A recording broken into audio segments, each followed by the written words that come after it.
তো এখন আমরা লগইন প্রসেস সম্পর্কে কিছু দেখব, যে কিভাবে একজন ইউজারকে লগইন করানো যায়। তো সেজন্য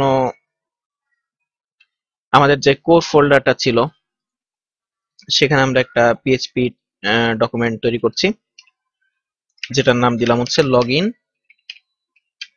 প্রসেস ডট পিএইচপি। এবার এটা ওপেন করব।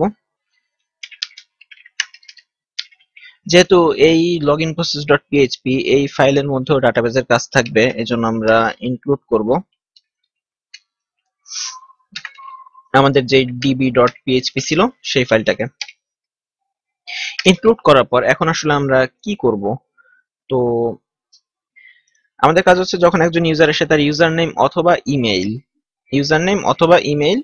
এবং পাসওয়ার্ডটা দিবে এবং লগইন বাটনে প্রেস করবে, তখন আমরা আসলে ম্যাচ করব আমাদের ডাটাবেজের মধ্যে যে ইউজার নেম আর পাসওয়ার্ড গুলো আছে সেগুলোর সাথে ম্যাচ করে কিনা।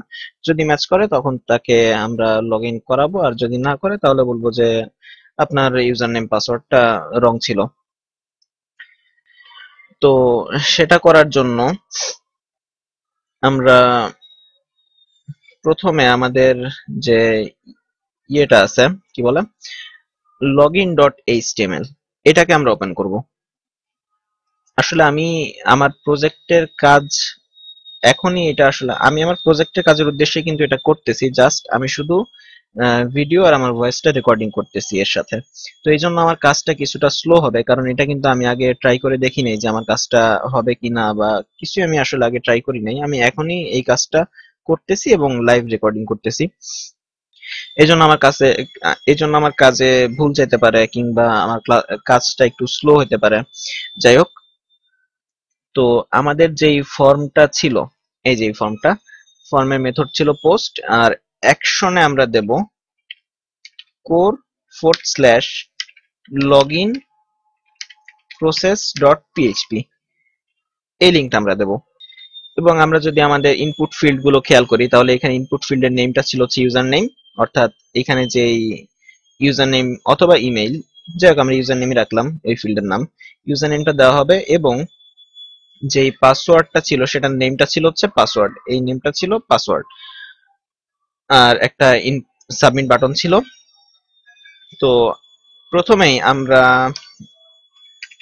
ইউজার নেমের মধ্যে যেই পোস্ট মেথডের মাধ্যমে যেই ডাটাটা আসবে সেটা নিয়ে নিচ্ছি, এবং পাসওয়ার্ডটা আমরা নিয়ে নিচ্ছি।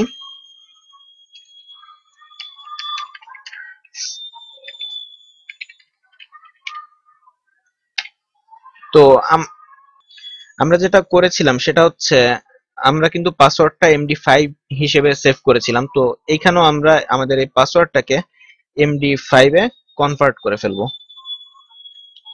এই জন্য আমরা টোটালটা MD5 এর প্যারামিটার হিসেবে দিয়ে দিলাম। এরপর আমরা MySQL কমান্ড লিখতে হবে, সেজন্য আমরা একটা স্ট্রিং নিচ্ছি SQL, তার মধ্যে লিখলাম সিলেক্ট। আমরা আসলে সিলেক্ট করব আমাদের যে ইউজার আইডিটা আছে সেটাকে। সিলেক্ট ইউজার আইডি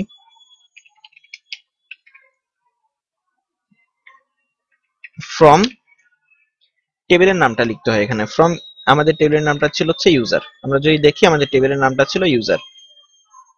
তো select user ID from user, where, যেখানে আমাদের ইউজার নেমটা হবে এই ভেরিয়েবলের মধ্যে যে ইউজার নেমটা সেভ করা আছে, সেজন্য আমরা লিখব ইউজার নেম। আমি কিন্তু এখানে এসকিউএল সম্পর্কে খুব একটা আলোচনা করব না, এই জন্য এগুলো আগেই আসলে শিখে আসতে হবে। ইউজার নেম ইকুয়াল আমাদের যে ইউজার নেমটা আছে এই ভেরিয়েবলের মধ্যে যে ইউজার নেমটা আছে সেটা, অর আমাদের তো ইউজার নেমটা না দিয়ে ইমেইলও আসতে পারে, সেজন্য আমাদের ইমেইলটাও চেক করতে হবে।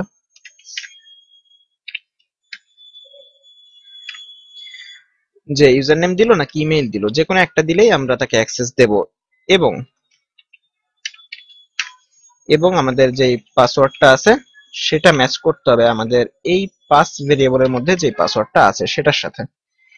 অর্থাৎ আমরা সেই ইউজার আইডি গুলোকে সিলেক্ট করব যেখানে ইউজার নেমটা হবে আমাদের যে ইউজার নেমটা আসতেছে সেটার মতো, অথবা ইমেলটাও ওটার মতো হলে চলবে, এবং পাসওয়ার্ডটা হবে যে পাসওয়ার্ডটা সে দিল সেটাকে এমডি5 এ কনভার্ট করার পরে যেরকম হবে সেটা। এবং এই কমান্ডটাকে যদি আমরা রান করাই,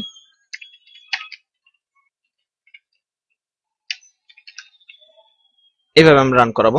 তো রান করার পরে আমাদের যেই যে কোনো মাইস্কুয়েল কুইরি রান করার পরে একটা রেজাল্ট রিটার্ন করে, তো সেটা যদি আমরা একটা ভেরিয়েবলের মধ্যে সেভ করে রাখতে চাই, অ্যাসাইন করে নিলাম, যেইটা রিটার্ন করলো সেটাকে রেজাল্ট ভেরিয়েবলের মধ্যে আমরা অ্যাসাইন করে রাখলাম। তো এরপর আমাদের একটা লুপ চালাতে হবে।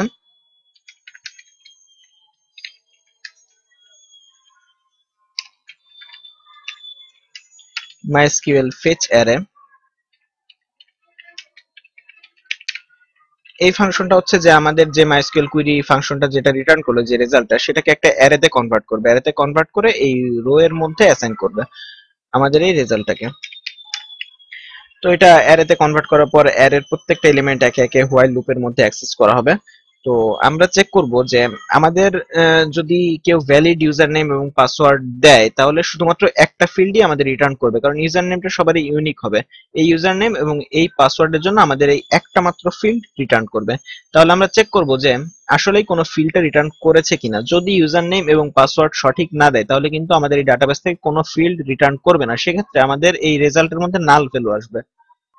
তো আমরা আসলে চেক করব আমাদের আসলে এই রেজাল্টের মধ্যে কোনো ডাটা আছে কিনা। যদি থাকে তার মানে তার ইউজার নেম এবং পাসওয়ার্ডটা সঠিক ছিল, যার কারণেই একটা রো পাওয়া গেছে এবং আমাদের এই ফাংশনটা MySQL query ফাংশনটা একটা রো আমাদের রিটার্ন করছে।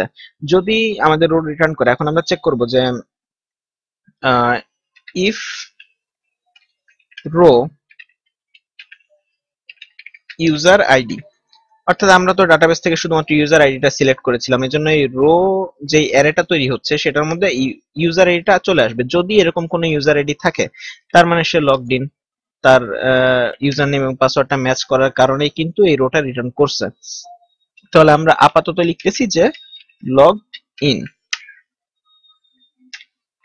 এবং লগড ইন করার সাথে সাথে আমরা এই পেজটাকে কিল করতেছি। আর যদি সেটা না হয়, যদি এরকম কোনো রো পাওয়া না যায়, তাহলে আমরা লিখবো যে not logged in, not logged in, ব্যাস। তো এখন আমরা একটু টেস্ট করে দেখি। তো আমরা আমাদের লগইন পেজে যাই, এখানে গিয়ে আমরা আমাদের যে আইডি পাসওয়ার্ডটা ছিল, একটা হচ্ছে অ্যাডমিন এবং তার পাসওয়ার্ডটা ছিল 1234।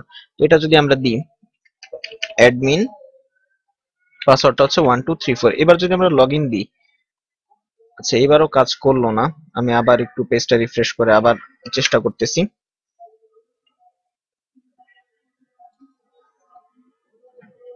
হ্যাঁ, লগড ইন। তো প্রথমবার কেন জানো আসলে আমার এখানে কাজ করতেছে না, প্রত্যেকটা পেজই যখন আমি সম্ভবত রিফ্রেশ করে নেওয়া হচ্ছে না, এই জন্যই ফার্স্ট টাইম কাজ করতেছে না। যাই হোক, তো এখন আমাদের যেহেতু আইডি এবং পাসওয়ার্ড ম্যাচ পাইছে এই জন্য আমাদের দেখাচ্ছে লগড ইন। তো আমরা যদি একটা ভুল আইডি এবং password, suppose admin user name দিলাম কিন্তু আমি পাসওয়ার্ড দিলাম অন্য একটা, তাহলে এবার যদি আমি লগ ইন করার চেষ্টা করি তাহলে আমাদের তাও দেখাচ্ছে যে লগড ইন। তো আমরা একটু প্রবলেমটা দেখে আসি। আচ্ছা, আমার যেটা ভুল হয়েছিল সেটা হচ্ছে হোয়ার, এখানে একটা ব্র্যাকেট দিতে হবে, where user name equal to user name অথবা email equal to user name. এটা একসাথে মানে এই দুইটা ফার্স্টে চেক করবে যে ইউজার নেম আসছে নাকি ইমেল আসছে সেটা চেক করবে, এবং তার সাথে পাসওয়ার্ডটাকে এন্ড করবে। তো এই ব্র্যাকেটটা না দেওয়ার কারণে সম্ভবত কাজ করতেছিল না। তো আমি একটু এখন দেখি যে আসলে কাজ করে কিনা। এখানে আমি একটু এক্সট্রা অ্যাড করেছিলাম আমার টেস্টের জন্য। তো এখন আমরা আসলে দেখবো যে এখন আমরা অ্যাডমিন আর পাসওয়ার্ডটা 1234 এ আছে পাসওয়ার্ড, তো এটা দিলাম, দেওয়ার পর আমাদের দেখাচ্ছে লগড ইন। এখন যদি আমরা পাসওয়ার্ডটা ভুল দিই, সাপোজ আমি একটা ভুল পাসওয়ার্ড দিলাম, এখন যদি আমরা রান করাই তাহলে কিছুই আসলো না। কেন আসলো না? কারণ কিছু আসলো না কেন? কারণ আমরা যখন ভুল পাসওয়ার্ড দিচ্ছি তখন কিন্তু সে কোনো রো পাচ্ছে না। না পাওয়ার কারণে আমাদের এই যে মাইস্কুয়েল ফিচ অ্যারে কোনো অ্যারেও তৈরি করতে পারতেছে না, যার কারণে রো এর মধ্যে নাল ভ্যালু আসছে। আর রো এর মধ্যে যদি নাল ভ্যালু আসে তাহলে এই হোয়াইল লুপ টোটালি এক্সিকিউট হবে না। আর এই হোয়াইল লুপ এক্সিকিউট না হলে কিন্তু নট লগড ইন এটাও দেখাবে না, যার কারণে আমাদের এই জিনিসটাকে বাইরে নিয়ে আসতে হবে। আমরা এই এলস কন্ডিশনটা কেটে দিলাম, কেটে দেওয়ার পরে আমরা এই বাইরে এটাকে প্রিন্ট করব। যদি হোয়াইল লুপের বাইরে যদি এরকম কোনো রো না পায় তখন দেখাবে যে নট লগড ইন, কারণ টোটাল হোয়াইলটা এক্সিকিউট হবে না তখন। আর যদি হোয়াইলটা এক্সিকিউট হয় তখন কিন্তু পেজটা এখানে এসেই ডাই হয়ে যাচ্ছে, এটাও কিন্তু তখন আর এক্সিকিউট হবে না। অর্থাৎ যদি একবার লগ ইন হয়ে যায় তাহলে দেখাবে লগড ইন এবং এখানে পেজটা ডাই হয়ে যাচ্ছে। তো এখন যদি আমরা আবার একটু ট্রাই করি যে আমরা একটা ভুল পাসওয়ার্ড দিচ্ছি, এখন যদি লগ ইন করি তাহলে আমাদের দেখাবে নট লগড ইন। ওকে, এখন আমরা যদি ইউজার নেম না দিয়ে আমরা যদি ইমেলটা দিই gmail.com, আমাদের ইমেল অ্যাড্রেসটা দিলাম, এবার যদি লগ ইন করি তাও দেখাচ্ছে লগ ইন। কেন? কারণ আমাদের ইমেল দিয়েও লগ ইন করা যাবে, সেই সিস্টেমটা আমরা রাখছি।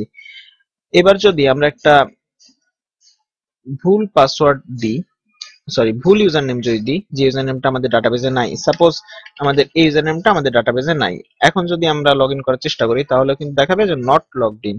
তো আমরা আসলে ডিসিশন নিতে পারছি যে সে সঠিক ইউজার নেম অথবা ইমেল এবং পাসওয়ার্ডটা সঠিক প্রবেশ করাচ্ছে কি না। তো আজকে এই পর্যন্তই। নেক্সট পর্বে আমরা এই লগ ইনের টোটাল আরো লগ ইনের আরো অনেক বিষয় আছে, সেগুলো আমরা কমপ্লিট করব। ধন্যবাদ।